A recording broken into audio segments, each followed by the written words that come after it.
phone. Can I zoom? I guess that's all I can zoom out. Let's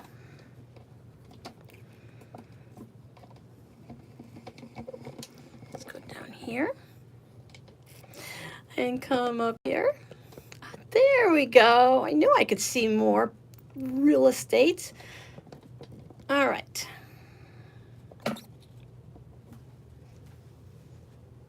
Hi, Cindy. Hi, Jody. Hi, David. Hi, Cindy. Hi, Cindy. Hi, Jody. You picked up 50. Just got back from Joann's. Fat quarters are on sale for $1 a piece. How could you not pick up 50, right? Oh my goodness. Oh, well, I guess it's because of the Labor Day. I haven't looked at of the text messages or anything that Joann sends me just because it's dangerous to go there. When you go there, you end up spending more than you probably should. Oh, hold on. Welcome, everyone. Welcome. Let me see which I can hold on. Let's see. It's hey everyone. It's RsIslandCrafts. Robin studio. It is now 7 minutes to. This is a good day we're gonna have today. It is 7 minutes before 3. The live stream officially starts at 3 o'clock. Thank you everyone for joining me live, but a huge thank you for everyone that comes on the replay. Remember, this is a live stream. Even though you're watching as a replay, this is a very chatty video. We are just going to be sewing an economy block and chatting with friends and just hanging out and being creative. Whether you're doing laundry, the dishes, cooking dinner, out shopping, or you're sewing along with us. If you're not interested in a video that's super chatty where I stop and say, oh, hey, Teresa, welcome, welcome. Hi, Donna. Then this might not be a video for you. But I have 800 videos that I'm sure you could find something you would enjoy. Okay, spiel over. Hello, everyone. Yes, Labor Day sales. Those are all good sales. I sure could use. No. I was saving my fabric budget and allowance for holiday stuff for some new Halloween and Christmas items. I think going to Joann's might be a little dangerous for me.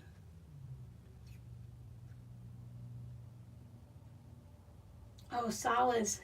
I like the semi-solids. I don't really use solids very often. It just feels very flat to me. Unless it's a good black or gray, I just tend to go for something with a little pattern to it. Even white on white, gray on gray, whatever.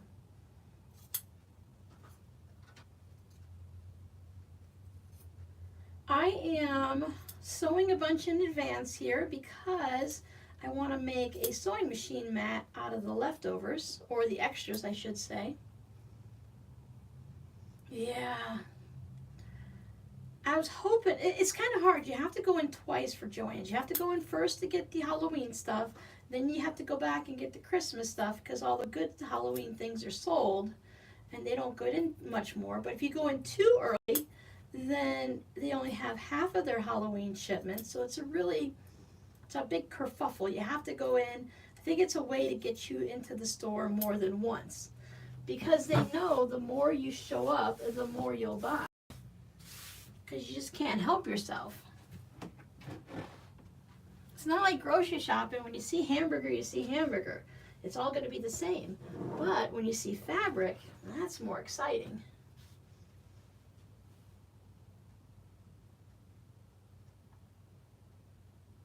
Oh no, Devi again. Oh, you poor thing. You just aren't having any luck with that. You must be out with just the right certain type of people, or you're out in public a lot or around kids or something to be picking it up so often. I know it's really easy. I mean, basically you can catch it from the mailman delivering your mail, but Cindy, you're going to have to go back. You have to get the patterns. You can't skip out on those because what's the point of fabric if you don't have patterns? Are you clothing patterns and stuff? Hi, Becky.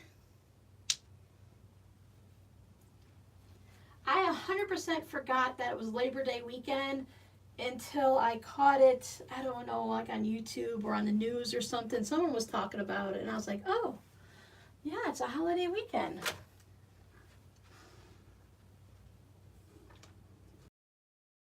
Customers bring it to work. There you go. I figured it would be something because to be constantly catching it like that.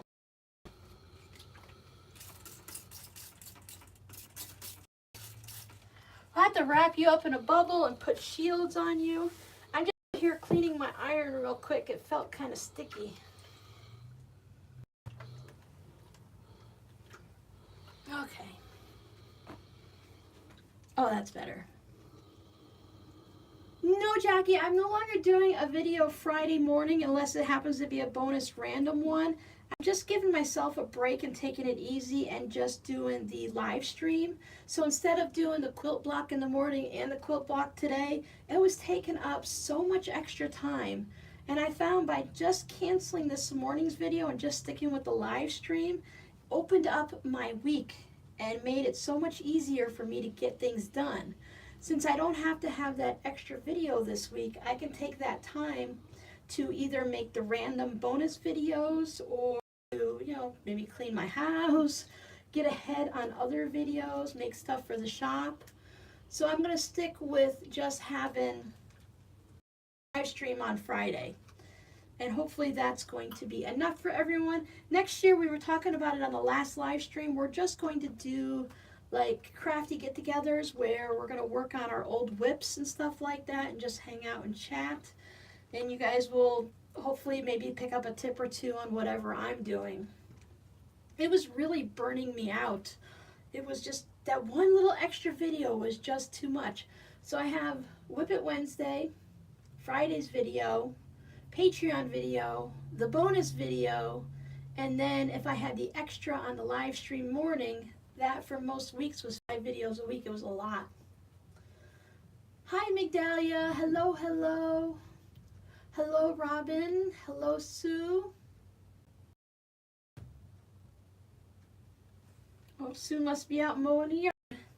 Just to let you guys know, there is a storm outside. It seems to be a little bit away from me. It already rained here, which is why I brought out my brother. I've been sewing on my Juki, but I put my brother out this time. So not that I want to ruin a machine, but I thought it'd be less traumatizing if something happens to the $200 machine versus the machine that's over $1,000.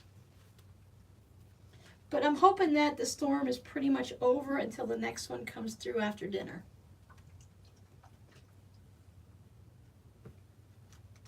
I'm just going to keep ironing my pile. Let us get a little couple minutes past 3, and then we will jump into the economy block. I decided to go totally crazy. I pulled out a bin of fabrics that I've had that I purchased in 2009 and 2010. And they're from different collections, all from Connecting Threads, but they all pretty well go together. So this is going to be a scrappy hodgepodge. I was going to make them all perfect and identical and looking great, and then I decided, nope, I'm going crazy. Oh, Jackie, I haven't seen that. Was that today? I haven't caught the news in several days.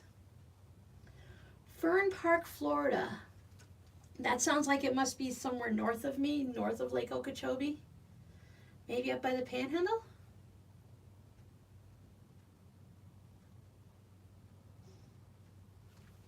I'm down in Cape Coral, Florida, which is south of Tampa, over on the Gulf Coast. Susan is in Maine now, finally all finished. That's got to feel good. So where did I put my books? Storm was yesterday. Planes flipped and hangars damaged. Wow. Right, Becky? I was afraid that as I got going, I wouldn't have enough fabrics to match. Like this one. I don't know why I'm saying either way. I was afraid I wouldn't have enough fabrics to match completely around like this. So I decided to just go ahead and have fun. It's going to be a sewing machine mat, so why not just have it really scrappy and fun? Yes, ma'am. Get down there and lay down and take your nap. Miss S'moresy's has a little tummy ache, so she's kind of grumpy today.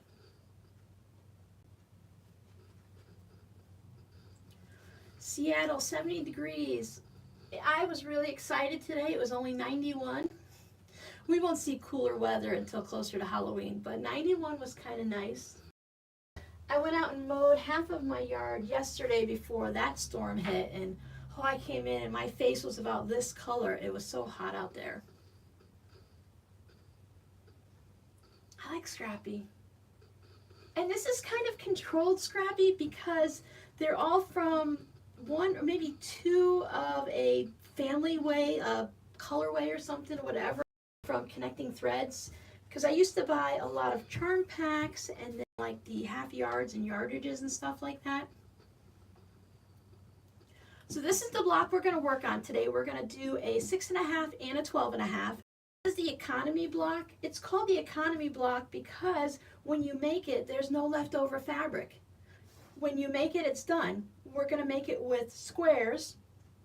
So we would have a center square, 2 squares for the second round, and 2 squares for the outer round, and this gave us a 12.5-inch block.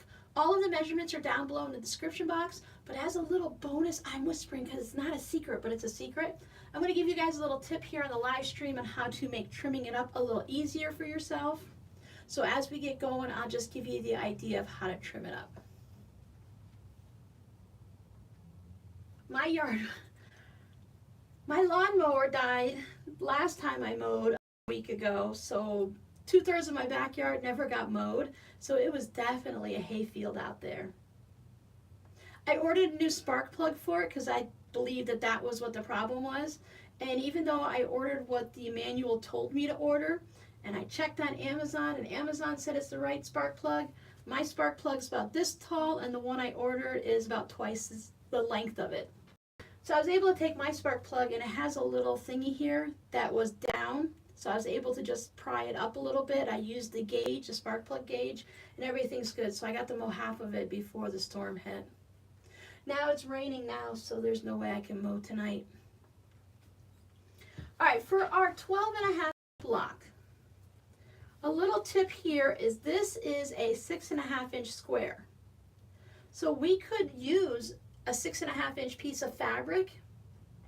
Thanks, Sue. Yeah, it's a $4 spark plug versus a $200-300 new lawnmower. I almost said sewing machine.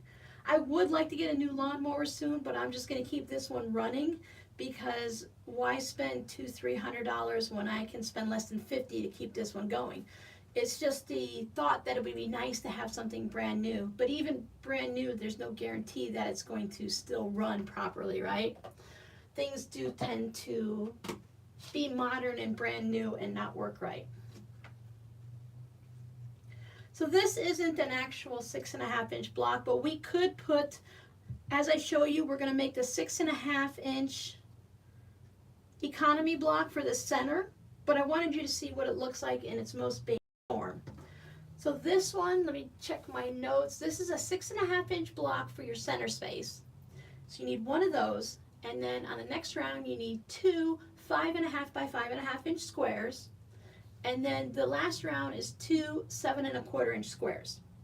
So you do need some larger pieces of fabric, but you can do I can never remember the name of the 10-inch squares. So you can use one of those bundles that have the 10-inch squares in it. Someone's going to tell me exactly what that's called because I can never remember it, and once you say it, I'll be like, oh yeah, of course.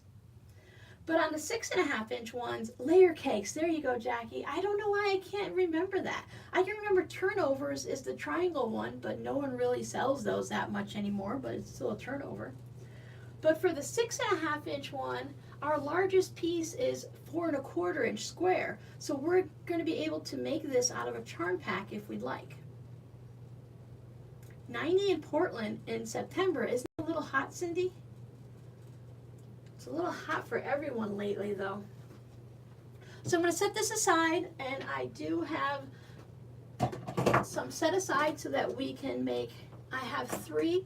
We'll start with just 1, and if you guys need me to make more, we'll make more. I was working on the rest of them. I'm going to use the 6.5 inch squares, and I am going to use 15 of them. What am I doing? Yes, I'm going to do 15 of them for a sewing machine mat. I'm going to do 5 across and 3 down. So that'll make me a nice little sewing machine mat. I'll have used up a whole bunch of my little smaller scraps, and when I'm done, I'll actually have something and not just a whole bunch of blocks just sitting there waiting for me to do something.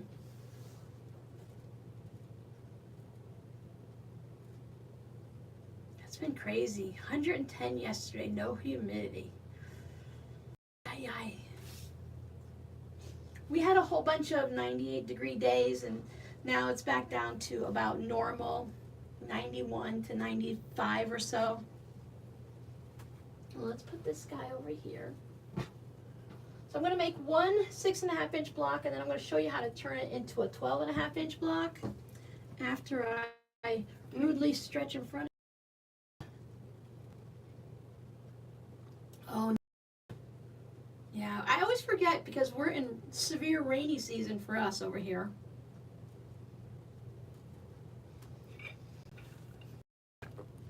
It was actually, I checked the temperature and it's been 91 so far all day. And knock on wood, my AC hasn't had to run as often as it usually does. It's actually been a little warm in the house. I've had to use fans when I'm in here sewing because the air is not running that often. And I'm not turning it down, so it's perfectly fine with some fans. So for the 6.5 inch block, so here is my 3.5 inch square. Now when we start this out, our thinner square is 3.5 inches no matter what. We don't adjust this. But for our ones that go in these triangles here and these triangles here, I'm going to give you 2 numbers. So here's our center square. And for our first round of triangles that are going to go here, we're going to cut these squares in half to get the triangles. Now, based on the patterns that I've read, these need to be at least 3¼ inches square. I bumped up, after I made a first 1 or 2, I cut a couple of them, but after that, I bumped mine up 1/4 inch. So I bumped mine up to 3.5 inches, and that gives us more wiggle room when we're trimming it. When I went to trim this one up, I really had to move my ruler gently to get it to be perfect. And even then, this bottom piece down here is a little bit shorter than up here. Cordula, you made it. You're not late. We're still rambling on. Perfect timing. We haven't sewn anything yet. Angles for this round. Now for the next round out, when they're the bigger ones, these are cut at 4¼ But again, I bumped mine up 1/4 inch, so they're cut at 4.5 inches. The normal numbers are down below in the description box. If you bump up everything except for your center square by 1/4 inch, that'll give you that extra wiggle room. If you're a perfect sewer and you can wipe these out and you don't want to have to worry about any waste at all, just stick with the numbers down below in the description box and it all works out.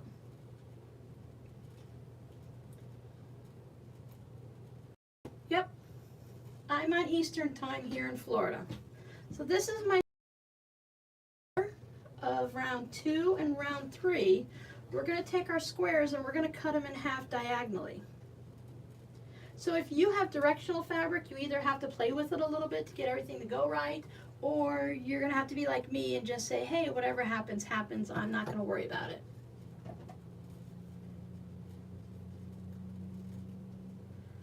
Just trim them up corner to corner. And since I bumped mine up a little bit, if I'm, you know, sometimes those projects, the designs, you have to be exact corner to corner. So if you're off just a shy bit because your hands wobbled or your eyes couldn't see it at all, it's going to be okay. You have that extra wiggle room.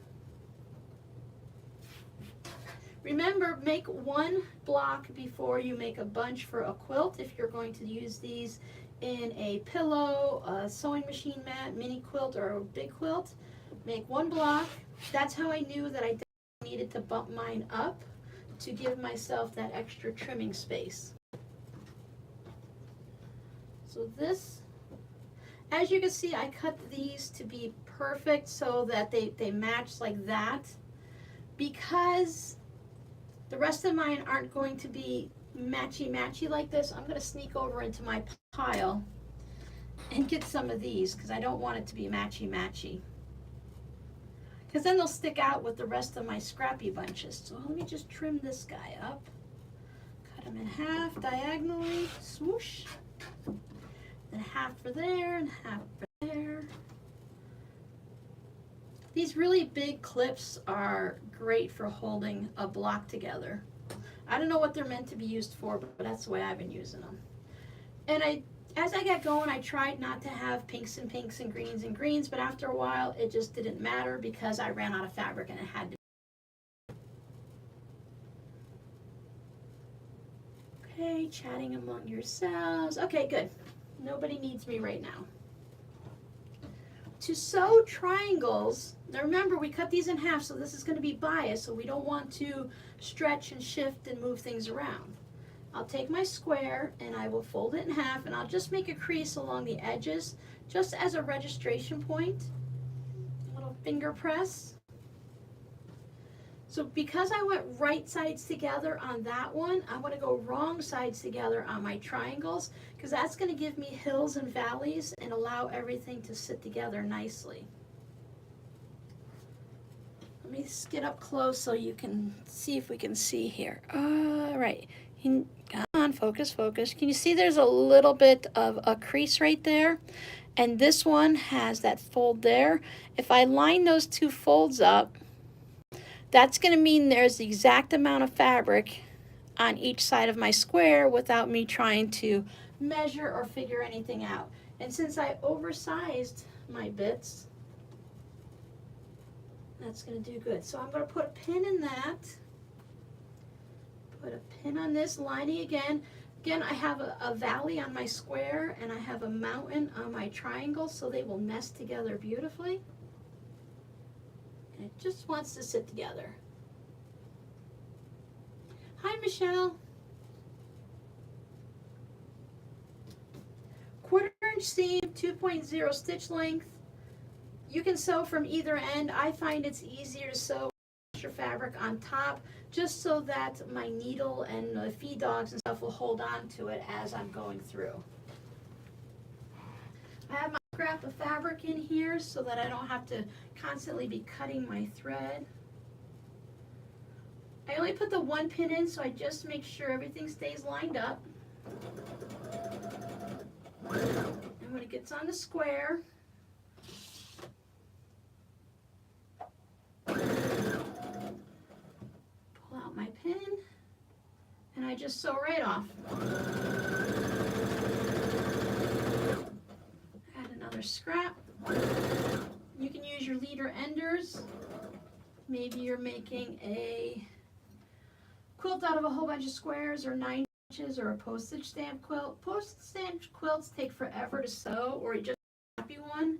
It's nice to have those to go through now. Before you know it, you'll have a whole bunch sewn. I just pay a lot of attention when it's going through.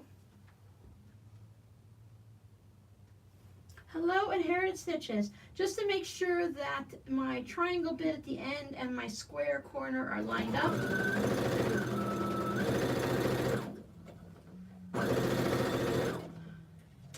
If you know you're making a bunch of these, like I did 15, well I did 12 of them, I just pinned them all together first. I made all my little sandwiches like this, went through my machine, flipped them around, did the other side, and before you know it, you'll have a whole stack of these done.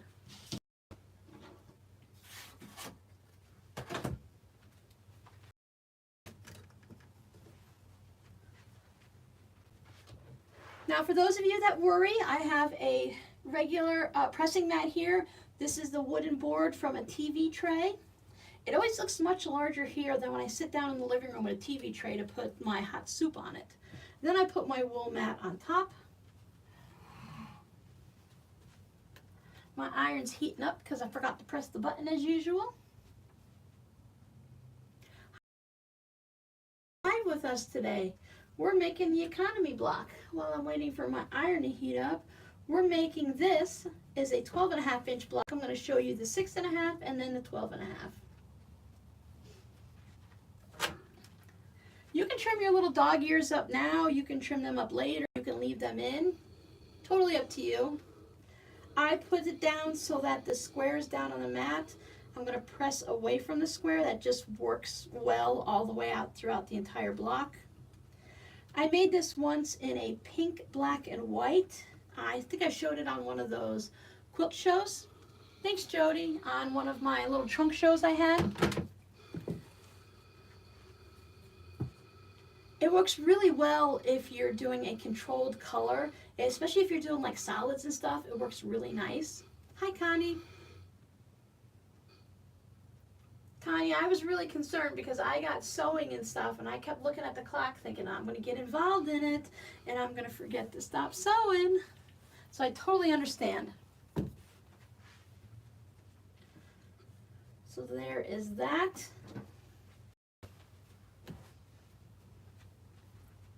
See the back, everything's pressed over. So if you want, you can trim these up or you can trim them after. If you leave them in, you are going to be leaving some bulk into your quilt and it will add a little bit, so when you're going to quilt it, it could be an issue. On all of the ones I just sewed, I trimmed them. On this one, I didn't trim them and it still worked out fine. The ones I just did, I trimmed after I sewed the next round. I haven't trimmed them before I sewed it, so I'm kind of curious to see how it's going to work. I don't think it's going to be any different. Then I go from the back and I fold it so that I can see my square so it can match up. And I put my little marks there. So this time my square is wrong sides together. So I need to do this opposite. There's one. You can do it without pinning. You guys know that I'm not a huge pinner, but it really does help to keep it in place so everything is nice and even. And really, one pin is not that big of a deal. Hi, Janet. Welcome, welcome. I can handle putting one pin in because it saves me from having to have octopus hands and holding all different things. Plus, I can pin both triangles on at the same time. And it saves me time eventually as I'm getting to the machine and I'm sewing them all together. Again, I have my triangle on top.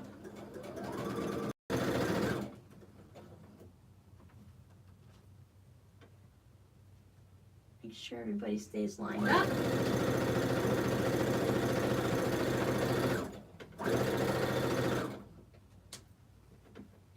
I imagine working on this project, I could have had a lot. I could have completed a lot of leader ender blocks.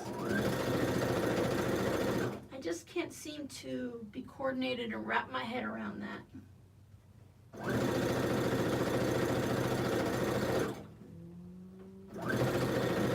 You notice I didn't pull and tug on those triangles at all because you do have that bias there and you don't want to stretch that block out, so you want to be gentle. If you're working with charm squares, you can just work with charm squares. If you're working with yardage or fat quarters, you can always start first. For a block that looks like it's complicated because it's on point, that was really easy, right? Can you recommend an inexpensive brother machine that does more than straight stitches? I just have the 1500 SL. I'm like, Donna, I love my Brother CS6000i. I picked it up on Amazon and I got mine on sale for $125, $150. I think it's $200 regularly, and that was like a year ago. So let me type that into the comments just so you can see it. I don't think I added that into the description box, but it could be there. Let's say, come on. Probably shouldn't put my laptop on a hot steamy iron. Brother CS6123i.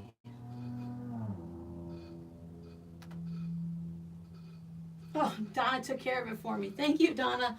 I was too busy doing the little peck there. Boy, that stayed pretty hot there. I got hot on the laptop pretty quickly.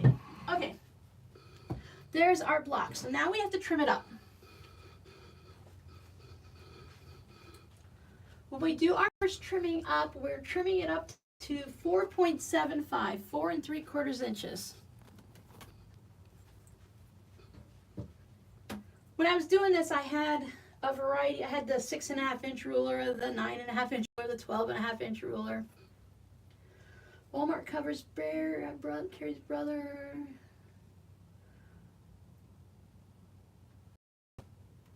Yeah, but Jody, does it have a variety of stitches? Like this one has 59 stitches on it. She's looking for ones that have a lot of stitches besides just your basic Singer that has the straight stitch and the zigzag and sometimes the buttonhole. Oh, Labor Day sales, you might get lucky, yes. When we trim this up, we need to have a 1/4 inch away from each of our points here, our corners. That's our goal, to have it at least a 1/4 inch so that when we sew across, we don't want to lose any of our points. Now, I think I trimmed mine a little bit too generous because mine are floating. You're supposed to have this corner touching right up there at your next color. But you know what? Having it floating is better than cutting it off, in my opinion. But if I cut it off, it would still go in the quilt. Oh, it does, Jody? That's good. So let me see. So there's my 1/4 inch. There's my 1/4 inch. And it's a 4.75. So what would half of that be? Half of 5 is 250. So what, 2 3/8 maybe? Yeah. 2 3/8. So I'm going to line it up down the center here. Really, as long as you have at least a 1/4 inch on each side, you're going to be fine. If you have to, we'll just trim up one and then the next.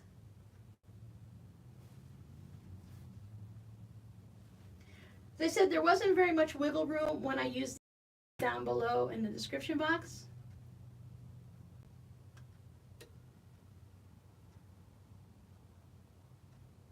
Hi Lisa, I'm glad you found all the other videos. Yeah, I get a lot of people that just pop in real quick for one tutorial and then just checking the internet. And then they don't realize that I have a whole bunch of other videos and everything going on. We hang out live on the 1st and 3rd Friday of the month at 3 p.m. Eastern.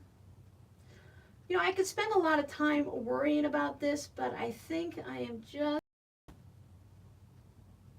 going to say that looks good. You can use a rotating mat, but I find for this one it's okay to just trim off 2. We're at 4.75, 4 3/4.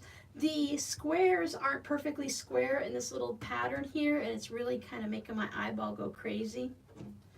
Again, if mine float a little bit, I'm going to be okay. If they all float, hey, then it's a design element. So there we go. Yeah, these aren't cut square, and each line is a little bit wonky like, so it's really confusing. Close my rotary cutter. All right, so then we go into the next round. So we have these, and again, I want to play a little bit.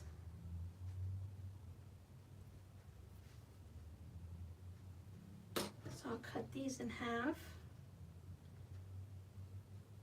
This does look really nice all in just a couple of colors if you use one color for each round.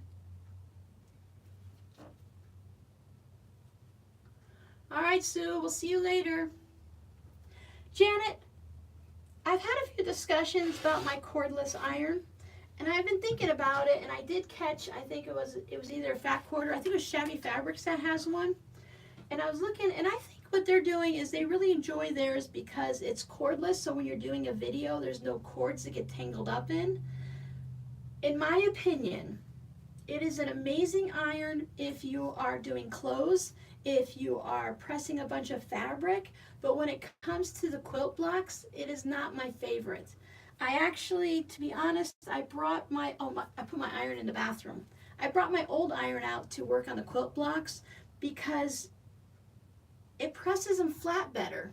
So even with the clapper and everything, I find that these blocks don't iron as flat and as nicely as if I irons.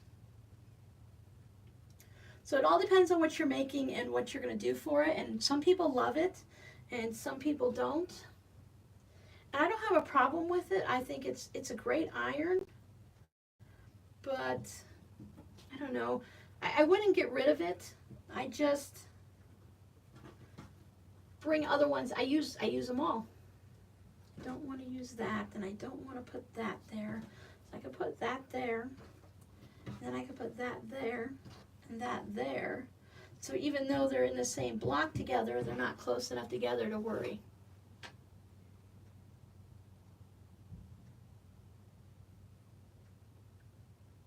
Yeah. No, this is not. This is a Panasonic. It's just a basic cordless. It's just a basic cordless. Here, let me bring it up close. I have an unboxing video for this. And when you first get it, it's really like, oh, this is really cool, really exciting, and it does a lot, and it's really nice. But then as you start using it like anything else, and a couple weeks and a month later, you're like, oh, okay, this is going to work for everything. I had a simple one that I picked up at Walgreens many years ago. So this time you can fold it, but I'm going to line my next triangle up with this point right here. And I had that one for so many years, and I made many quilts with it, and it was my absolute favorite until I dropped it. And that's usually how it goes with irons. Once we drop it, then we're not happy anymore. We have problems. We have to get something new. And just because it's new in the market doesn't mean that it's good or that it's going to last very long. Yeah, I mean, the Panasonic, it's a nice iron. It is amazing. I use it when I put a little, I spritz a little water on a fat quarter that's been sitting around forever, and I hit it with that iron, and it gets the creases and folds out immediately, not a problem. My other irons, you can kind of see that shadow of the line on it still. It's great when I'm making my tote bags and I'm putting all my layers together and I want to press out like the batting wrinkles and stuff like that. So it's great for ironing, but I don't know if I really care for it for quilting. And it's not inexpensive. I believe it's $100 iron. That's a lot of money to just try out, which is great that someone can be honest with you. And I'll give you an honest opinion whether it was given to me by the company or I purchased it or it was a gift. It's a great iron. I just don't know if it's a quilter's iron. I wouldn't put it on my wish list for Christmas, but I use it all the time still. So take that for what it's worth. I'm not a quilter, so I can use it a lot, but if I were making only quilts, I probably would only use it, like I said, just to press the fabric.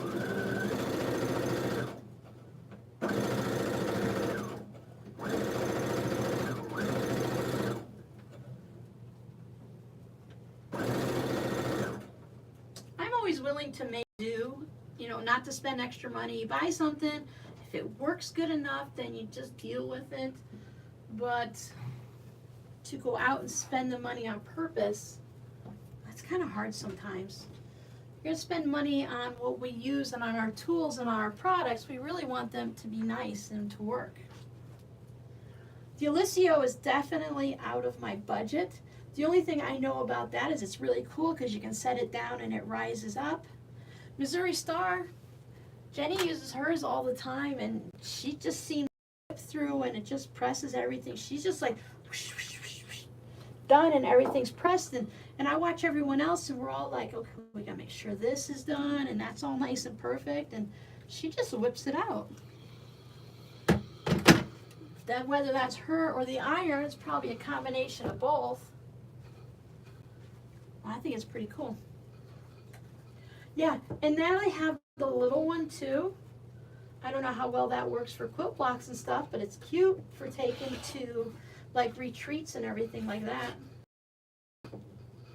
Boy, this block does look funny as you're making it.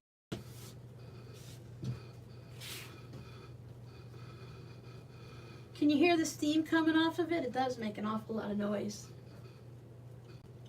Yeah, she has been doing that with not even just quilting in general, but she's had that iron or that brand of iron for so many years. I see the girls when they're doing the triple play, and they're really careful like we are and stuff, and then Jenny comes along and she just like wish, wish, wish. It's like a new mother who's really careful and, you know, wash the kids' hands and keep their mouths clean and make sure everything's good. And then a grandma comes by and just like, go ahead, eat the dirt, whatever. They just like wish, wish, wish. Give my kids a bath and I'd be in there forever. And my grandmother would come over and give them a bath, and they're like in there 5-10 minutes, they're all clean and they're out. Is it terrific too? That's good to know.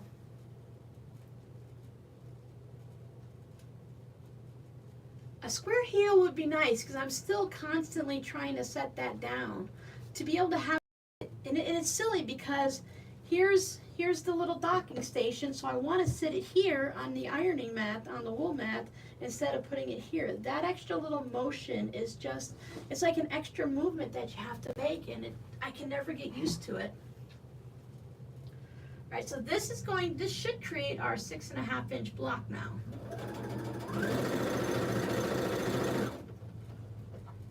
Again, make sure it stays lined up all the way off the block. Put extra pins in. If you're not comfortable just having one pin, put a bunch of pins in. I would put maybe 3 in at least to keep everything from moving so you don't have to worry about it. Since we cut it extra large, that gives us that little extra wiggle room in case we have a crooked seam or we don't hold it just right, or close your left eye and stand on one foot, because some of those blocks it seems like we really need to do special things to get it to work out, like hold our breath.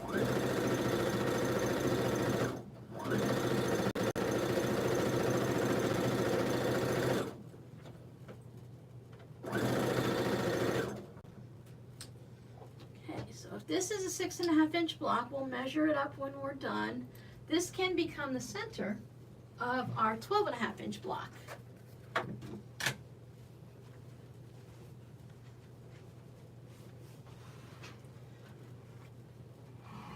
Is everyone on board? We good? No confusion? Have you guys made this block before? This was actually one of the first blocks I learned. My palm would lift off the handles and the stand would pop down and drag my fabric. Before you buy your Lisio, see how you really iron. Yeah, I think being able to go to, if you're in a quilt guild and you're doing like quilt retreats or something, it's great because you can always say, hey, can I test out your iron to see how it feels? They tell you to try out sewing machines and to try out like long arms and stuff, so why not try out an iron? I've mentioned it before, I have rulers. I bought Omnigrid because that's what everyone said in the beginning, and now I have a grid, well, what I consider a set. I bought a bundle, and now I realize I prefer to creative grids. I like the white with the black lines versus the yellow lines and stuff like that. So it's nice when we can try things out, otherwise we're just going to have to take our chances, cross our fingers, and see what happens. I'm just letting this cool down just a little bit before I move on. There's a lot of lumps and seams as we're going around.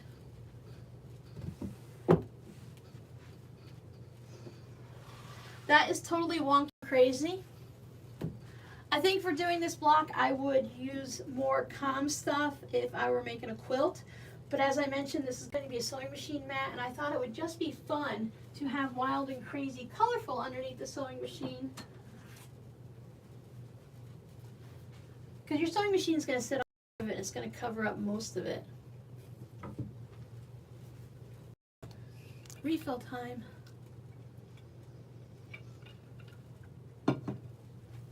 Alright, so we're doing 6.5 inches, remembering that we need to have a 1/4 inch For me, I noticed I need to really pay attention to the sides because this area, top and bottom, I usually get pretty good.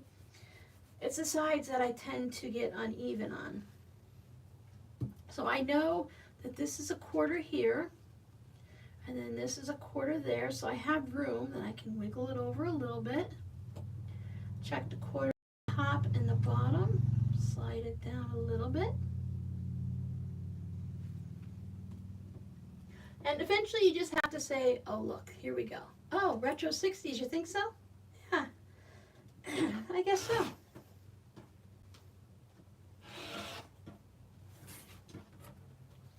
Excuse me a second. Sometimes the water just goes down the wrong way. Then I can line it up with my outer edge and cut these two. You might need to put a little extra pressure when you get to the point where the joins are. So I have a little bunny ear there that didn't come out. So there is my 6.5-inch block. Yeah, the convenience of no cord is really nice. And okay, and I'm only really nitpicking on it just to give you that information so you can make an informed decision. As you see, my blocks are fine. Everything is pressed over. It's not a big deal. You see, I didn't have to work that hard at it. But compared to a previous iron, I find that the other irons work better than this. Not saying you shouldn't get one. Giovanna, you made it this week. So if you're looking for the convenience of not having that cord everywhere, I think this is a good iron. It's very light. I prefer a heavier iron to actually put that extra weight onto my block. But if you have arthritis and stuff, a lighter iron is more important. This iron, I showed it before, but this iron is super light. Even now that it's full of water, it really just, you can guide it with just minimal, there's just a couple fingers to keep it from flying off onto the mat, but you can really guide this easily. It has water in it, so it does have some weight, but the iron itself isn't very heavy because this is the entire iron, and then you have your water that I spilt out a little bit. So you have to decide what's the most important parts of it to you. If it was a iron, I say, hey, everyone go buy one, they're great. But we're talking $100, that's a little bit of a different decision. So you have to weigh the pros and cons and what is going to benefit you and the way you do your sewing room stuff. Yeah, so that works perfectly for you, Donna. It's very lightweight and everything. And I could see when I had the severe shoulder problems and I just had surgeries and stuff, having a lightweight iron was really important to me. So I could put my block right there. And now we have a totally round after round scrappy one versus a very controlled, only 3 fabrics. So I guess this would fit under possibly the 3-yard quilt. I don't know how much fabric you would need based on how many blocks you're going to make, but you can do these and keep alternating the fabrics out so you don't have 2 touching next to each other. So your next one you can rotate and say this will be the first square in the center, this will be the next one, and this will be the outside. So there is that one, and now I need to do the last round.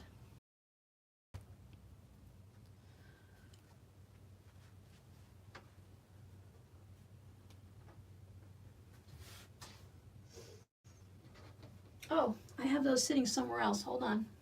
Thought process. Where did I put them? Dun, dun, dun, dun, dun, dun. Oh, here it is. We need larger blocks. I'm like, where are they?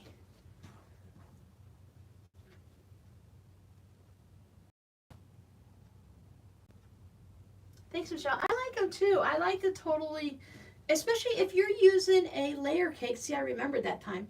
If you're using a layer cake, and I guess this one didn't matter because this one's going to be 12.5 inches. It won't go into this anyway. If you're using a layer cake, everything's going to go together. I had a couple nice layer cakes that I was going to bring in and use, but to be honest with you, I haven't been willing to cut into them yet because I haven't found the perfect project for it, and I didn't think this was going to be it. So for the 12-inch block, my next ones are, so you have the 6.5-inch center, and then the next squares are 5.5 inches and 7.25. These, I believe, are cut exactly 5.5 inches and 7.25. So we're going to see this time how close it is when we go to trim it up. Again, add 1/4 inch to them, cut it at 5.75 and 7.5 inches. Cut it in half.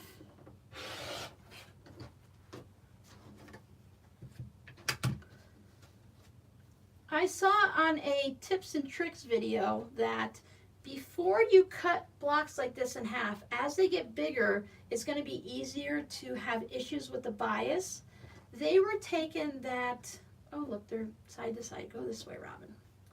They were taking the 1/4 inch, they had this seam tape that is like an interfacing. They used it, I think maybe it's something they used to put together the batting or something. I didn't see exactly what they used, but they put a strip of it down here so that when they went and they cut it, the edges are stabilized and they don't move.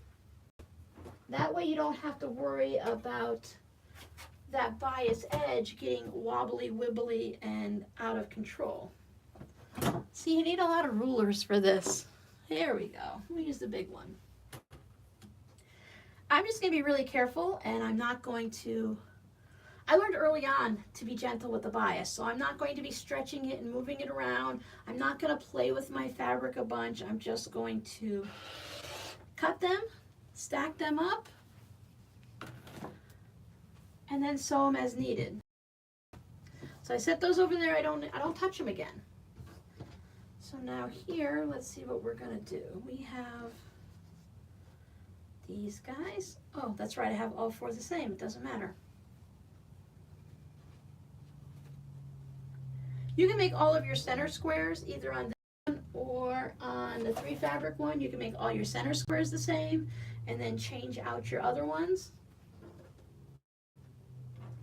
Starch will, Jackie, but I've learned, thank you to someone who mentioned it to me, that you have to start before you cut them, that you can't starch your square that's your 7.25 square, because afterwards it will shrink and change its size. So you have to starch it before you cut it.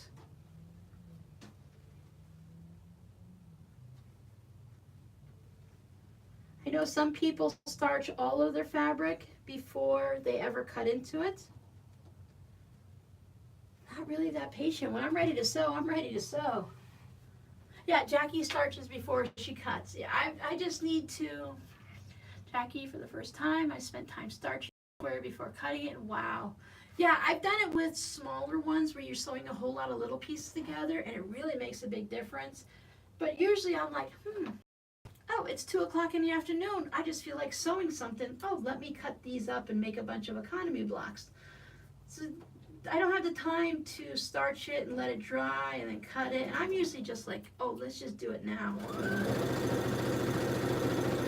Because I make so many mistakes and I either cut it wrong or press it wrong, trim it wrong, I'm so used to adjusting on the go anyway that if I have to adjust the block that got wonky, I just adjust it. If I was making something super precious and important, I'm sure I would plan ahead and take the time to starch it and make sure everything's good. Molded jelly roll, and it's too pretty to use. Yeah, they shrink a lot. You have to be careful, just like when you're washing it. But that would also, they say, Jody, that if you found out now that it shrinks, better while you starch it, because if it shrinks now, it's going to shrink in the washing machine after it's in your quilt. Now, considering I love a good crinky cotton quilt, if mine shrinks up and crinkles a little, I'm not worried about it, because it's not going into a judged competition. I don't wash my wall hangings, so doesn't matter for those, but for a bed quilt, or a lap quilt, I like a good crinkle.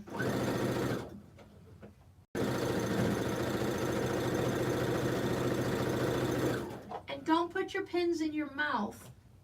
It's dangerous. You can accidentally inhale one. You never know when one of those wild coughs are going to get a hold of you and you go, and then you inhale that pin, and you have to tell 12 different people in the ER what you did. Because you can't just do it once. Everybody wants to know. For this block, it is a lot of work, but it's all, remember that we're doing it like this. I made all of these. I think I have like 12 of these. They're, what do we trim up to? 4 3/4 of an inch. And I made all of these in like 15 or 20 minutes. It really doesn't take that long if you're not sitting here jibber-jabbering and doing one block at a time. One block at a time, it's going to take longer. If you can chain piece them and work an assembly line, it's going to get done a lot quicker.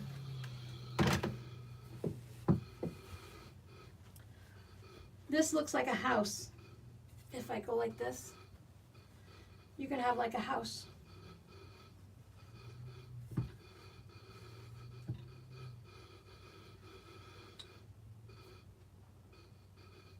Could you imagine? Plus, you're not going to do any sewing that day, because in my area, if you go to the ER, you may as well plan on at least 4 hours before you get seen. And if you have to have something like an endoscopy to get it out, or a surgery, you're going to be there for a long time.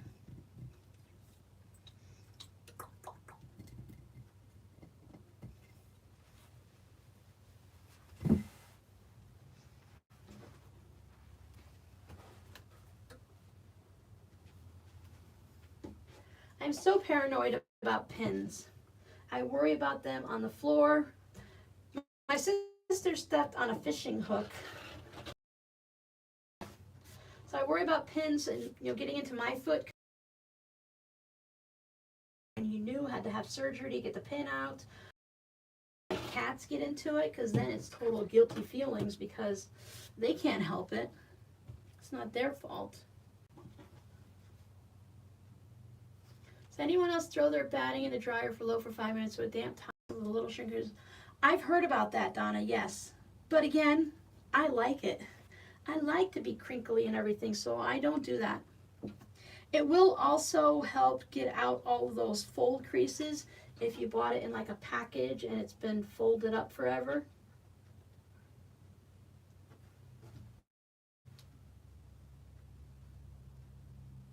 If anyone watches Pat Sloan, she had to do that recently for a quilt that she wanted to put on her wall. She said you can spritz it with water, put it in the dryer, and it helps get out that crease line that she had going down the center. I have a magnetic dish somewhere, but I still worry about it. Plus, then you're talking about the magnetic. So I can't have it near my tablet, my phone, my laptop, or my sewing machine.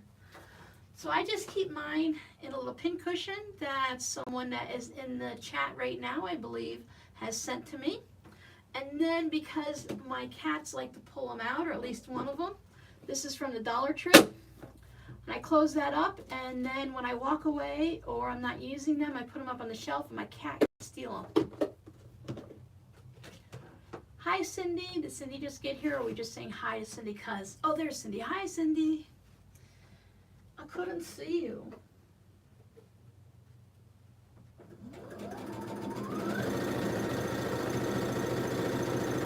Since we have a longer seam here, if you're worrying about stretching the triangle, then you can put extra pins in. Remember, the bottom of the machine, the feed dogs will pull it a little bit more, so if it's on the bottom, there's a higher chance of it stretching the bias. Tell me if I'm wrong. I hope I said that correctly. Drop my retractable rotary cutter while barefooted. Ay, ay, ay, ay, ay. Yeah. I need to get a new pair of slip-on shoes. For in the sewing room, I need to wear shoes more often. I'm gonna have to learn how to sew with shoes on. That's all it is.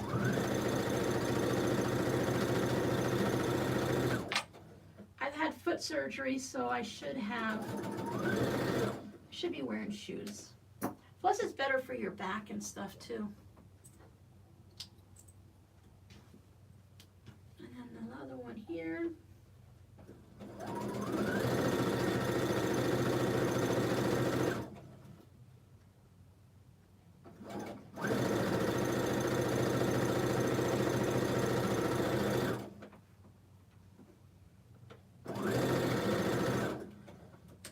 not sure if this block does take too long to make and there's too many steps, you can always do the 12.5 inch, or even, well, the 6.5 is what it is, but if you did the 12.5 like this, you're only using 3 fabrics. It doesn't take very long at all to make this, and you can make a king size quilt easily like this. And you don't even have to use solids for all of it. You can throw every now and then, you can put like your 6.5 inch block. So maybe you have a 9 patch or a 4 patch or whatever, you can pop that in there. Anytime you watch a video where I am teaching you to do something, you have to figure it takes twice as long for me to show you how to do it than it actually does to sew it. The big one is nice. If you want stunning, you could use all of your favorite solids, that you guys like solids. Put something in here, put your Halloween, your Christmas, or you can put pictures, so you can put families in here. Maybe you put a white fabric in here for signatures, an embroidery block. There's so things. It's a very versatile one. And the way this goes, it's almost like the pineapple blocks. You can play with depth perception, so if you do light and as it comes out it gets darker and darker, so all shades of the same color. You can have a lot of fun with this block and play with it and have a variety of outcomes versus just the craziness that we're creating today.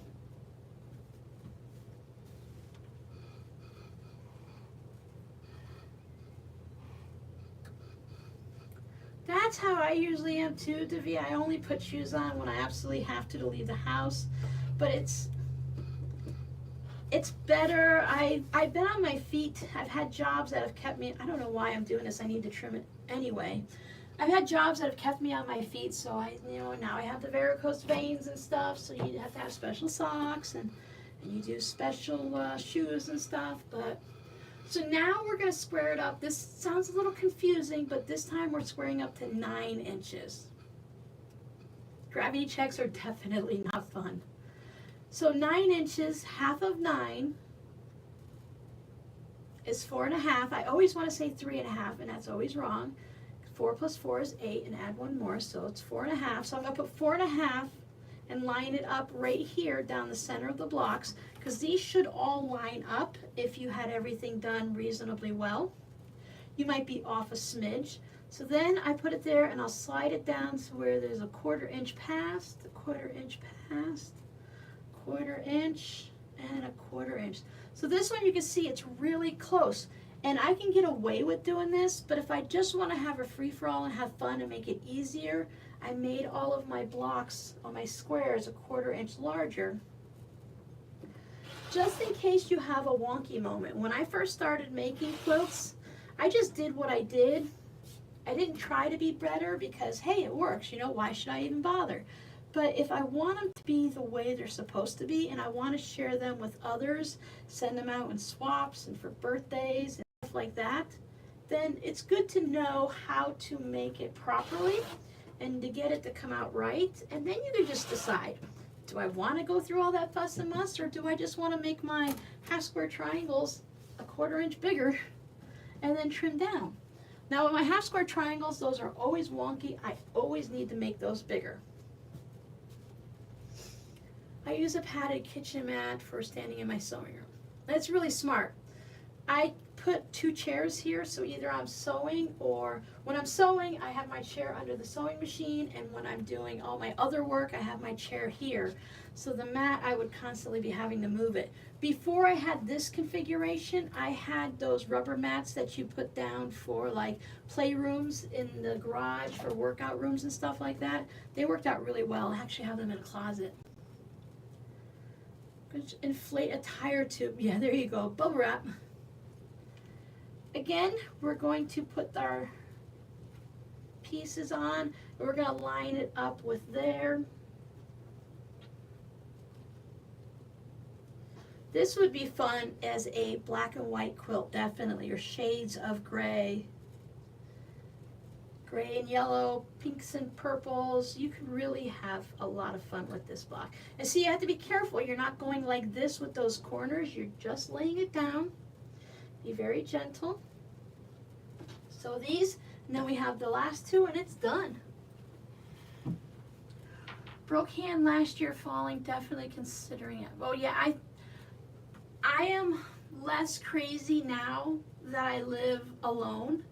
And I think at the age of 53, which is not old, but let's face it, it is easier to break bones. At the age of 35, as you get older, for a woman, your bones become more brittle. Not that you're brittle at 35 or 40, but you start losing things as you get older. So at 53, if Rob was still here, I'd be like, whatever. But now I have to be careful, because if I fell on a certain day, it could be days before someone would come and look for me. So I try to be very careful now. It doesn't always work. I still do stupid things. I was walking down the hall the other day, and since I'm all alone, sometimes I get a little crazy, and I'm like going to get my pajamas on. So I'm walking down the hall taking my shirt off because I'm the only one home, so I'm going to do what I want. I got the shirt up over my head, and I smashed my elbow into one of the door frames. You know how the wood stands out in the hallway? I thought for sure I broke my elbow. Try explaining that one at the ER. Well, I was walking down the hall half naked, ran into a door frame. What's worse is I used to work for 7 years. I worked 9 years at the hospital that I would have to go to. So I still know a lot of people that work there. I inhaled a pin, I stepped on a pin, ran into a door frame.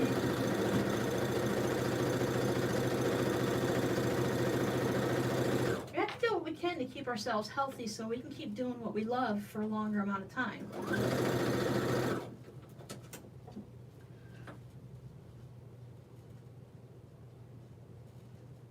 Fell over sideways and squashed my right arm this year. I'm 48. I messed up my rotator cuff and stuff. I count myself lucky I didn't break anything. Yeah. Giovanna, yep. Sounds like you're going to need some x-rays.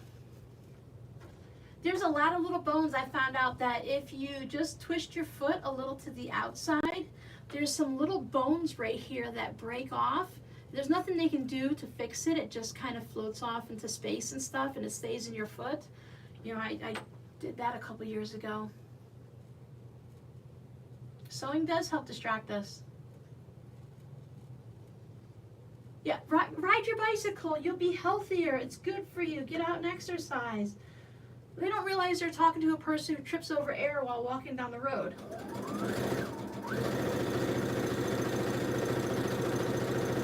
That, and you can have heat stroke just walking around the block right now. Again, be careful. Use extra pins.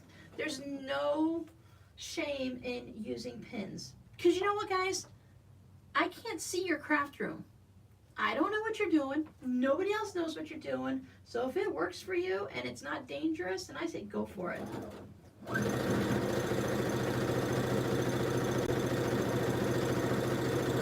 It's getting dark outside, I think.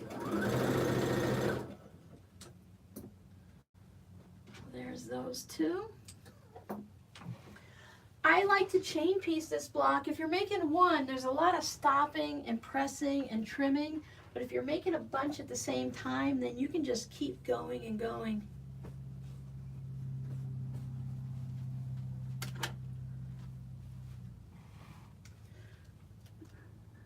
Yeah, too many hobbies crammed into one room. It took me a little bit because when I lived with 4 other people, it was the hubby and the 3 kids, I tried to be really conscientious about my crafts. I would tuck them away, like there'd be yarn in the ottoman and in the bottom of a bookcase that you could open up the door, there'd be fabric and stuff. So I tried not to have everything, you know, my stuff take over the house. My family's all about video games and movies, so their stuff didn't take up a lot of space. So I took over those empty spaces. So it took me over a year after everyone was out of the house and Rob passed for me to realize that I'm alone. I can take over the house. I can have things in more than one room. Having the second room just to store supplies so that I can craft in this room has made a huge difference.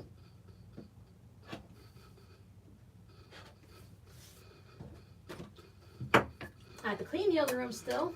I'll keep saying it out loud till I actually do it. Yes. Hide things in the ottoman.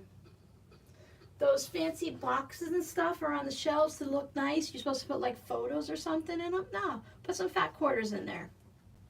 Put your sewing supplies. Everything can be tucked away nice and neat, and your house can look normal. And then, you know, you can have all of your supplies in there.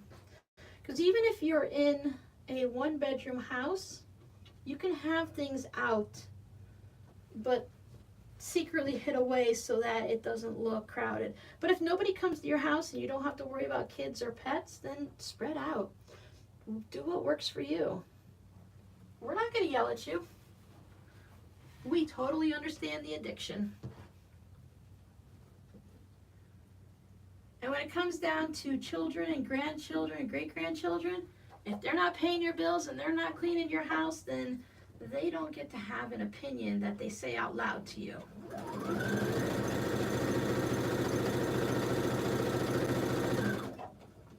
It took me a while after I was first, you know, married and with children and stuff to realize that I don't have to answer to my parents, that they don't get to say what happens in my house. And it works the same way with crafts. Granted, many of us are borderline hoarders. As long as we can get out in an emergency, then it's all good, in my opinion.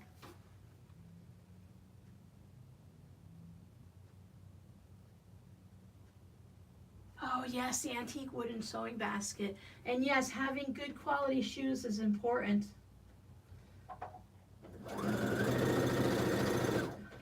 Now they may be expensive, but I find the older I get, my shoes don't wear out as quickly.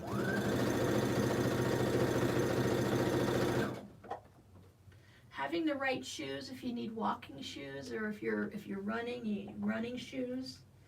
I have to have special shoes because of my feet.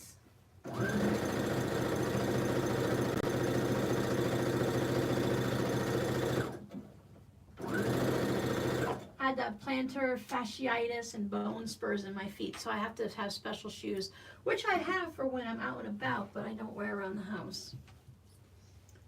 Your hoard is organized, that's all that matters. Yeah. If you live alone, it's not bothering anybody. As long as you can find what you need in less than 10 minutes. 5 minutes would be ideal. If you can put your hand on it, if you can go like this, close your eyes and touch it, and you know exactly where it is, then I don't think you have too much, and I don't think you have a messy room or anything. Just trust me, once you clean it, you'll never find what you had anyway. See, this iron, I find it causes more of where it folds over and it's not pressed out completely. So it does come down to the technique, where with the other irons, I don't have to worry about my technique. I don't have to always fold it over and then press it like we learned from Just Get It Done quilts. So there we go. Here is our 12.5-inch block. We will trim it up. How dare you call me a borderline hoarder? I'm a real hoarder. I have earned it. Yes, you have. Yeah, I sleep in a twin bed. I would like a double bed, but I've had a twin bed for so long, it's fine. The only reason I want a twin bed is for my mattress to last longer, because I would sleep on one side, then I would sleep on the other, and you rotate your mattress and spin it. It lasts longer that way. So 6 1/4 will give me 12.5. So line that up. 1/4 inch on either side. This would make a nice pillow. See, without having the bigger blocks, I do have quite a bit to cut off. And as I said, that's only because I've gotten better. I didn't stretch any of my triangles. If your bias is starting to get a little wonky on you, that's when it's good to go a little bit larger.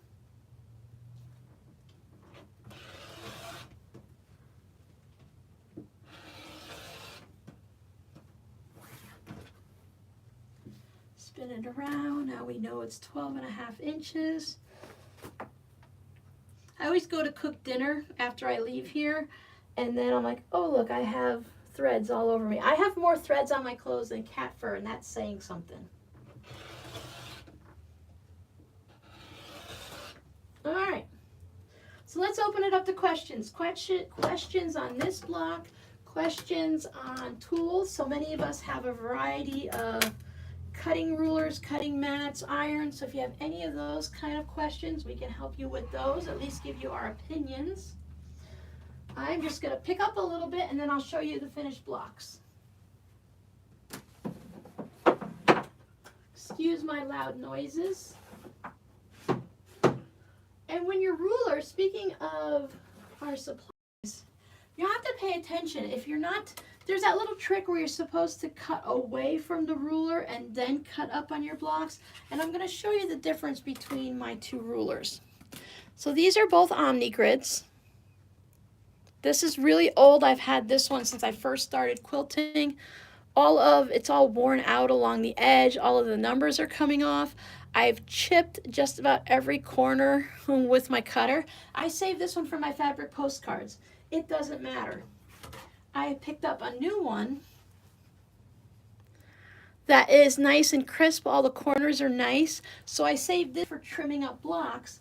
And this one I used, as I said, fabric postcards, or if I'm just trimming up whatever I'm working on. So it's nice to have those nice squared up corners. Remember to change your needles on your sewing machines. Thank you, thank you.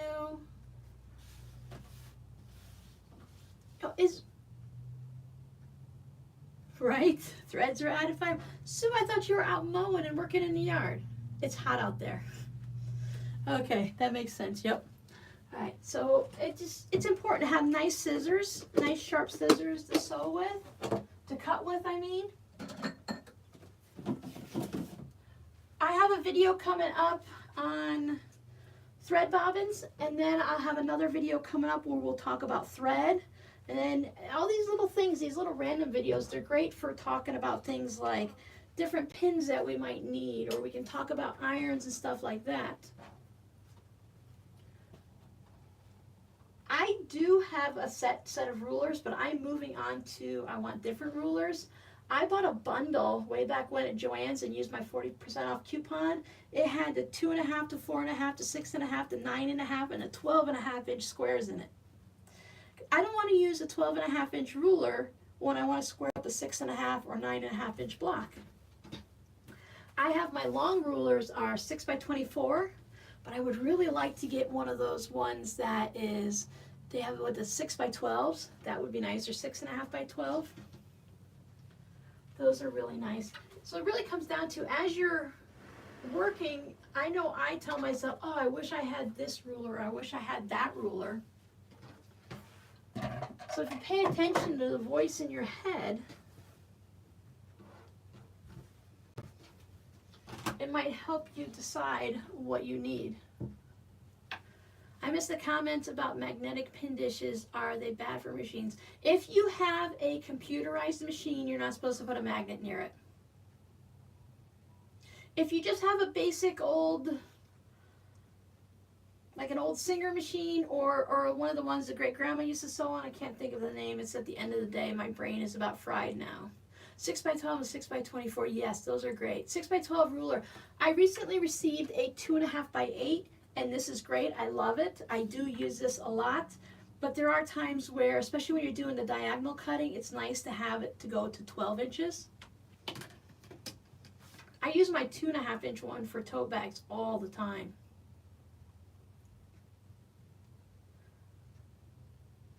Yeah, Jody's got that long counter in her craft room. She can do all kinds of things. Yeah, if yours isn't computerized, like even just this simple brother, it's got, if it has a digital display like a digital clock, then you don't want to put a magnet near it. But this is the way the two blocks look. So you can either have your real traditional basic economy block that has just the 3 fabrics, and this block, in my opinion, looks totally different from this one, even though we made them the same. You can go crazy in the center and just have your outer fabrics, maybe have 2 or 3 outer fabrics. I wouldn't want to put this fabric next to the same exact fabric. I like having the 2 different colors there. So even if you're doing purples, maybe you have a light purple and a dark purple, or you could put sashing in there to separate them up. Otherwise, it might make it blend in a lot. You know, you won't see, if that's the look you're going for, you don't want to see each individual square, and you want to just kind of highlight the centers. If the same fabric is everywhere, then, you know, that's what'll happen. Oh, isn't that the truth, Connie? And then they have all the specialty rulers. But if you think about it and pay attention, a lot of the specialty rulers, you already have a ruler that will do the same thing. The specialty rulers tend to be more convenient. They may speed things up, where I might put a tape mark on mine to find a 45 or 60 degree angle or something like on it, where if you have a ruler that specifically does that, you just set the ruler down and trim, you're good. I have to pay attention a little bit. Missouri Star does have great rulers. It is definitely noticeable on the sewing table and stuff. I'm having a hard time getting used to this color though, even though if you look at this, you're like, oh yeah, that's Robin. You know, neon yellow green, she loves that. It does bother my eyes after a while. And I can't, with that one, it's harder to see the lines to cut things. But if I'm just using it to trim up, you know, one long cut or something, then it works fine.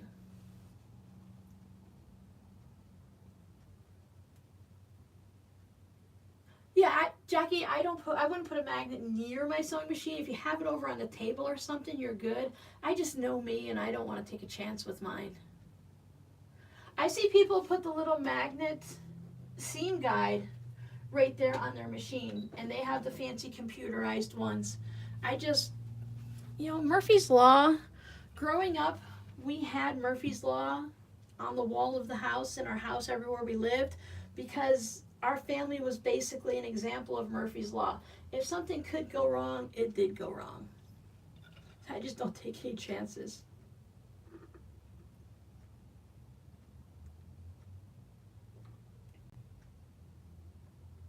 Yeah, Connie, I heard that rulers can be different. And check your cutting mat too, because your cutting mat might not be exact. You know, if you use a ruler, you're supposed to use the ruler all the time. If you use the lines on your cutting mat, you're supposed to use the lines on your cutting mat. I grew up, I was raised, I was self-taught. When I first started looking at quilts, it was through Simply Quilts with Alex Anderson, and at that time I believe she used rulers, so I learned you use a ruler. So that's what I do.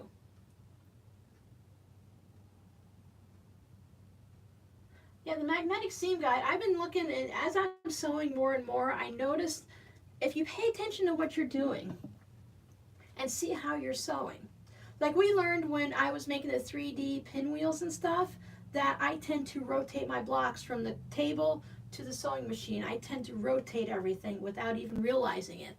So now that I know that, then I know that I should pay attention to more and I don't rotate. And as I'm looking at comments, yes, the tapes, the measuring tapes like these, they're not all printed the same. They come from China and stuff, and they stretch. The ones that aren't fabric, that are plasticky, they will stretch, so you have to be careful with that. Hi, Morzy. Plug my iron. Turn off my machine, peek out the window. Oh, it's not storming out there, it just looked dark. Yeah, things have mistakes, so pay attention. But I've been finding that I was shown, I learned from, again, from watching people and reading in books and stuff. I didn't learn from YouTube, I learned from HDI TV and the DIY and stuff, to kind of pay attention to where your needle is and right at your needle. But I find I would like a longer line that shows my 1/4 inch, that I can line my fabric up. Because as I'm sewing, I notice that it kind of always kicks off to the left a little bit.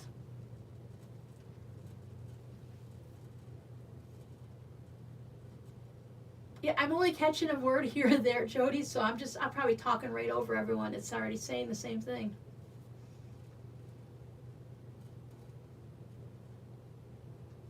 I use my cutting mat for tote bags, zipper pouches, and things like that. to a certain extent. I don't have, my tote bags are usually 16.5 inches or 18 inches. I don't have a ruler big enough. If I had a 24-inch ruler, I would use that 100%, just because I find it's easier too, because you can cut two sides.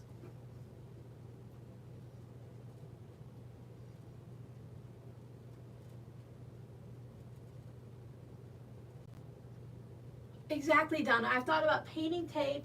They also have, they have tape that has, excuse me, the lines on it, so you can see 1/4 inch, 1/8, 3/4, and all that. So you can put that tape down. It comes like on a roll, like painter's tape would, and then you can have that, and you can, it'll guide it on there. Some use sticky notes. Some people will take a few of these and just, you can get the really, hold on, Robin always has a variety of things. You never know what I might pull out. You can put a whole bunch of these at the, you know, the part where it's sticky up at the top. You can trim these. This is the accordion one, that won't work. Aren't these fun though? Yeah. Anyway, you can cut them off so you just have that sticky part and put that there, and it'll put it up there. I've seen a lot of people do different things. Put one of those credit cards that come in the mail there. Yes, the washi tape. I actually find myself wanting more washi tape. I've been actually finding uses for it, and I didn't think I would.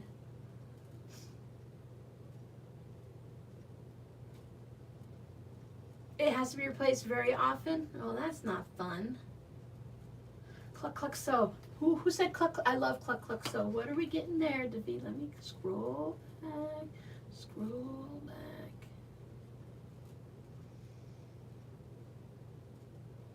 I think I missed it, but I love cluck, cluck, sew.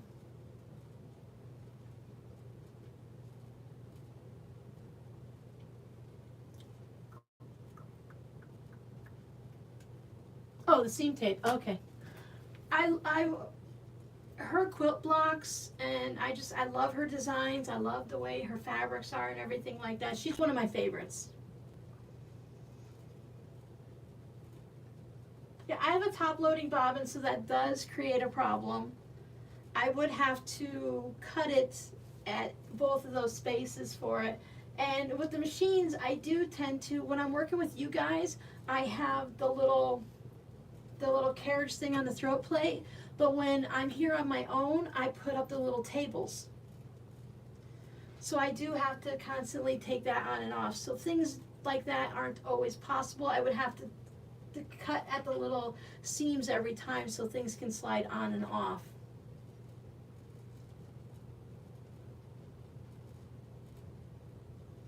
I had a sewing machine that didn't have a drop-in bobbin, and to be honest with you, unless someone gifted me something, and if they did, I would grumble all the time because I have to have a drop-in bobbin. It just drives me crazy not to. And I find the design of the Brother machines amazing because with my Juki, I can take the little cover off for my bobbins and replace my bobbin. But for the Brother, without using any tools, I can take this whole plate off and clean my machine every morning and think nothing of it. But my Juki, I have to get out the tool and take out 2 screws and then clean it and then put the screws back in, and I'm like, I don't wanna. It's too much like work.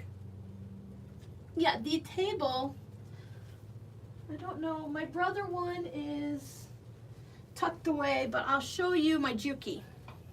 Oh, here's my Brother. Right where it should be. So the Brother comes with a smaller table. My Juki has a huge one, but I can just take this little piece off, and I can slide this little piece on, and now I have an extension table. And this allows me to work on a piece like when I'm doing my bags and stuff like that. And I can have a piece, it has that extra table and the support. Excuse my head in a way, but I think it's because the way it is on the table, it's not sitting down. I'd have to move the legs. But this gives me that extra room. Now my Juki, it's a bigger machine, of course, but it's meant for quilting. So this one has a huge table. put it on, I have all of this extra space here. I can't get the front loading bobbin to work. I can't see it when it's going to run out. It drives me crazy. I've never been able to get it to go in and work.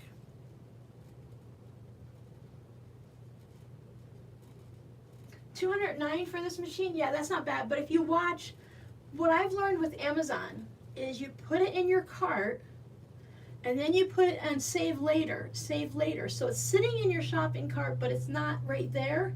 They'll email you when it goes on sale. Or you can just watch it every day. They do drop down on sale. They'll have a really good sale on them. Sometimes you can get it right from the Brother on Amazon, the Brother shop, and you'll get a good sale on it. And other times you just get it from another sewing machine shop. But I love, yeah, this one is, the measurements on it here go from 0 to 20. So I'd say it's 21 and a half inches long. I love it. It makes it so much easier to, you have that support.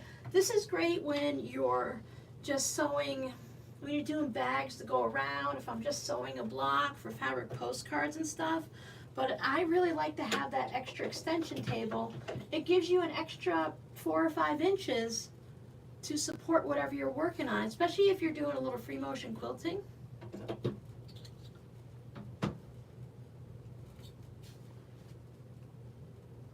I prefer to get new also.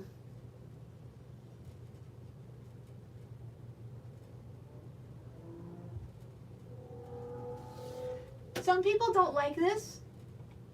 I have never had a problem with this one. Sometimes I think you can get a little bit of a dud where things don't really work that nice. Now, the automatic threader, in my opinion, is a piece of junk unless you can get it to work better. But everyone I've talked to that has this machine has had problems with the automatic threader. It's very temperamental, and I usually just thread the needle on my own. But there we go. I'll use this one. As you guys have seen, I've been using this one for months because I wanted to get my Juki in to be serviced, but really it just needed a good deep cleaning, and now it works beautifully again. Still needs to be serviced, of course. But this machine works great. And then I get on the Juki, and the Juki is powerful. It's smooth, it's quieter, that needle just goes through the fabric like butter. It has the automatic thread cutter. This one doesn't automatically cut the thread. And there's just so many little things that make it so much nicer.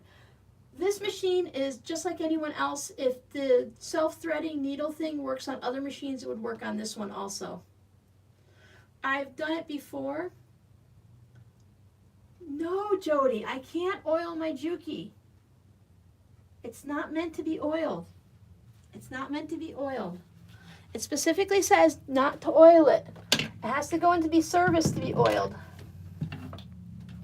There is a little spot, I mean, it's not meant to be, but they say you can put a little drops.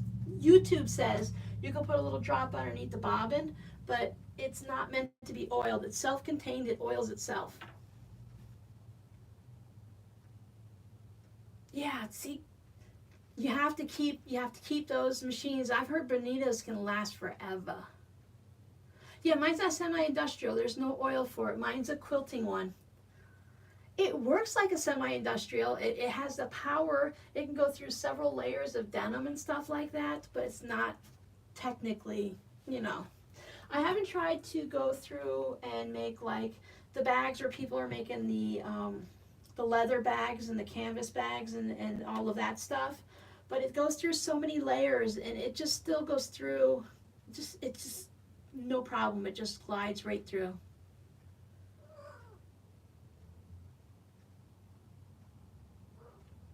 Yeah, there's, exactly, Jackie. I was going to say, there's a lube in here, because when I flipped my Juki upside down, there was a couple spots where there was like axle grease is what I looked at it as. It reminded me of axle grease or bearing grease and stuff like that. It's lubricated versus oiled.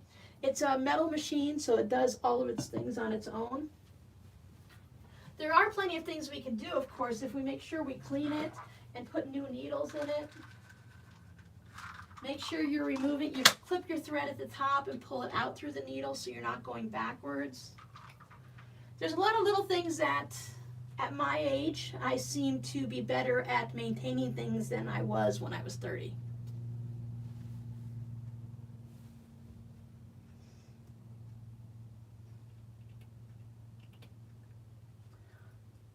no guarantees, but on our next live stream, which will be on the 16th, I'm leaning towards the sawtooth block, the sawtooth star. So instead of, we did the wonky star before, this one is very specific to, everything is just like perfect, they all are identical, and you use the flying geese to make the star points. So I'm thinking that that's what we're going to do. And if I get my act together this weekend, the video for the Friday of the tutorial on the 9th, we're going to start making the sewing machine covers. I want to start out in making just a simple one where you just fold it over like a placemat and you put a couple ribbons on it and it ties it for those that only want to do a simple sewing machine cover. So we're going to do those, and then we're going to do the ones that are like a tote bag upside down. That's the only way I can describe it, is it covers your entire machine and it goes all the way down to the table and there's no dust anywhere. The thing is what got me for the longest time is I couldn't figure out how to do it is because I've always had my table attached, the extension table. The sewing machine covers I'm going to show you how to make, you have to remove the table and have your machine just like this. And then we'll be able to, so you can go from the top straight down to the table. Because when we have the extension table on there, then it can't go all the way down. You can still use it, it just won't work in the same way. But I really want to show the basics of it, and then I want to have a conversation afterwards. Maybe we'll do a special live, or we'll do it in, I don't know what we'll do. It's hard for me to bring another live in because when I look at the, like this month there's 5 Fridays. So when I see that I could go live on the 30th, and right now I'm like, hey, that'd be great. But then when the time comes, I'm like, okay, I'm in the middle of prepping for Christmas in the Etsy shop for the holidays. I don't want to take that extra time out, even though I love to spend it with you. So we'll see. But I'd like to just give you the basics of, this is how you construct it, and then you guys can go crazy, and we can use quilt blocks, and you can do embroidery, and you can put beads and decorate it and just have a blast. I think the 1980s machines might last for quite a while too, especially if it's taken care of very well. A lot of machines were made, some people quilted a lot on their machines, others made clothes. Then maybe they made a couple of dresses or some clothes for their kids, and then the machine gets put away for years and years. So it all depends. Thank you so much, Donna. I'm glad you enjoy it. I found that some people tolerate me because they like what I do and they just put up with me rambling. Some people despise the fact that I can't shut my mouth and I'm always wanting to give that extra tip and trick. I'm the type of person that when my daughter and I, when she goes to leave the house, we stand out either at my car or her car, depending on whose house it is, and we talk for an extra half hour, 45 minutes. We've been done sewing for a bit, and yet we're still here chatting because that's how I am. I give a lot of, and then the other person is the one that likes all the chatting. They like that I keep them company, and it's like hanging out with all of us, and they just like to enjoy me rambling. Oh, and there's that extra one that likes to listen to my videos at bedtime because all of my chatting just puts them to sleep. Thanks, Jackie. There you go. I mean, some of us just like to chat. I don't see anything wrong with it. When I tell you, this YouTube channel has really made me more comfortable chatting with people. I used to ride in the car, even with my husband, after being with my husband for 12 years. If he didn't carry on the conversation, I just sat in the car quietly listening to the radio. Because I couldn't figure out how to carry on a conversation with people. You know, what subject do you talk about? People are going to get upset if we say the wrong thing. I don't want people to be mad. You know, blah, blah, blah. I just turned off the light. And now I come here and I just hang out with you guys and I ramble like a crazy person. All right, you guys can see now I turned off the overhead light. Do you think on a live stream that this would be okay? Or is it better if I have the overhead light on?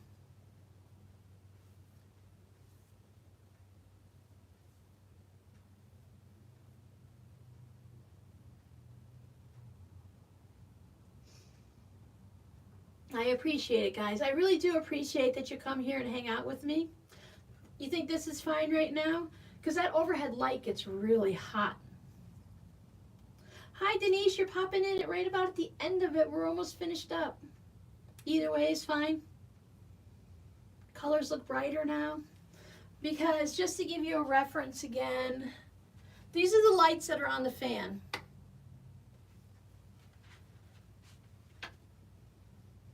I mean, oh yeah, that does look, you know, it's crazy how turning a light off, and it's the same lights that we have everywhere. We made the economy block.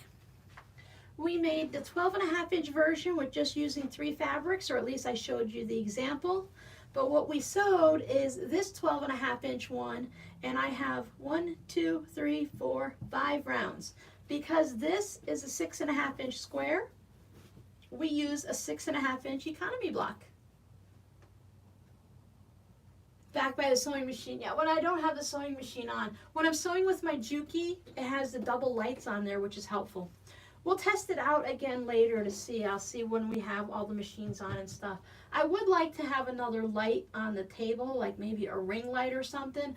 I bought one and it was just a piece of crap, and I haven't found one that's a good quality. I bought one of the ones that all the makeup people use, and they say it's supposed to be great, but it was weird. It made everything weird. When the light is off, there is no shadow. Oh, I bet you my videos have a lot of shadow too. I struggle with the shadows when I'm doing the tutorials and stuff. So look, just to let you know, if you only do the first round, if you were to match all your fabrics, you have a square and a square. That's the start of the economy block. You take a square and a square. Yeah, and I heard those circle lights get pretty hot too, but I was thinking about just a little one.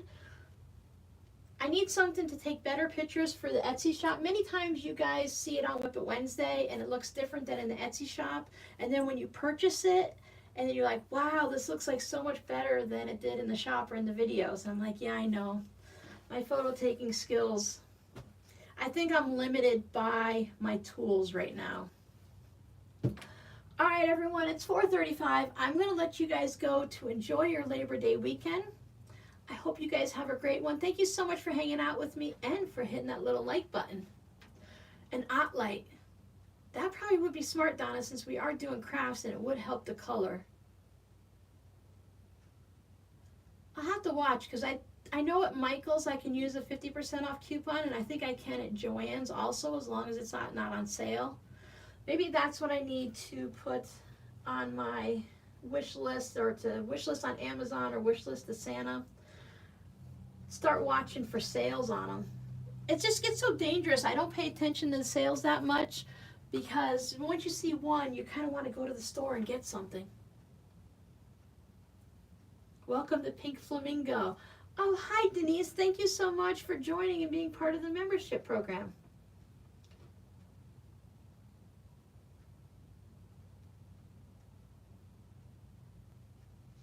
All right, thank you to my moderators for hanging out with me each time and to make sure we all stay nice and safe. I will see you guys soon because, one, I have that bobbin video. It just needs to be finished up on YouTube and put out. Remember, it goes out to my patrons first.